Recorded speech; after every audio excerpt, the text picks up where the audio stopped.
Noblesse, élégance, intelligence et volonté. Le parcours de Yuval Freilich, 24 ans, premier champion d'Europe d'escrime de l'histoire d'Israël, respire, transpire les valeurs de ce sport quasiment millénaire. Yuval grandit en Australie, nous sommes à l'été 2000, Sydney accueille les Jeux Olympiques. Le champion israélien se prend de passion pour ses chevaliers au costume blanc. J'ai tout de suite accroché avec les épées, avec le bruit des métaux qui s'entrechoquent. J'ai aimé le mouvement des escrimeurs, leur mobilité, les changements de rythme.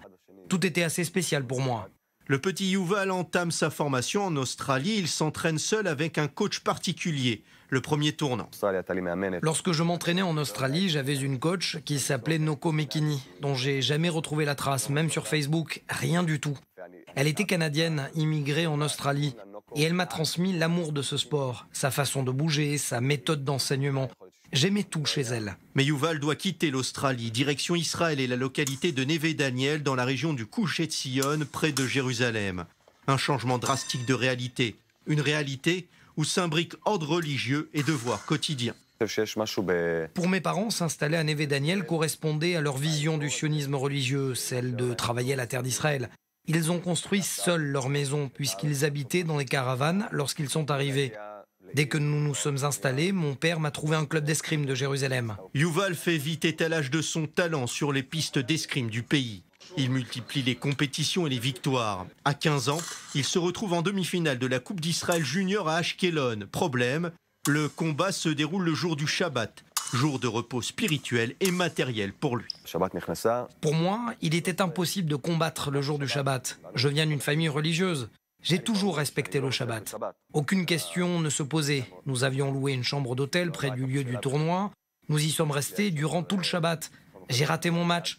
Mon père m'a regardé et m'a dit « Cela ne se reproduira plus ». Malgré des demandes de dérogation déposées auprès de sa fédération et de la Cour suprême, Yuval Freilich se résout à faire le choix de renoncer à ses convictions religieuses pour poursuivre sa carrière de haut niveau.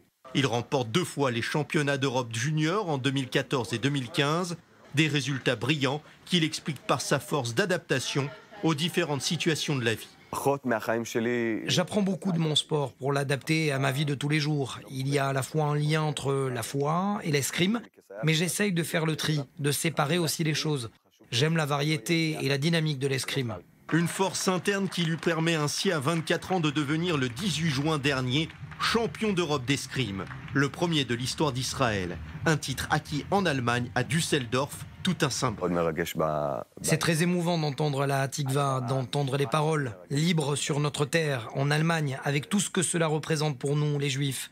Mais aussi personnellement, au regard de mon parcours jusqu'ici, du parcours de mes parents. C'était fort. Le titre européen en poche, Yuval Freilich ambitionne de participer aux Jeux Olympiques de Tokyo l'année prochaine. Une nouvelle étape qu'il compte franchir sans pression, mais toujours avec foi et détermination.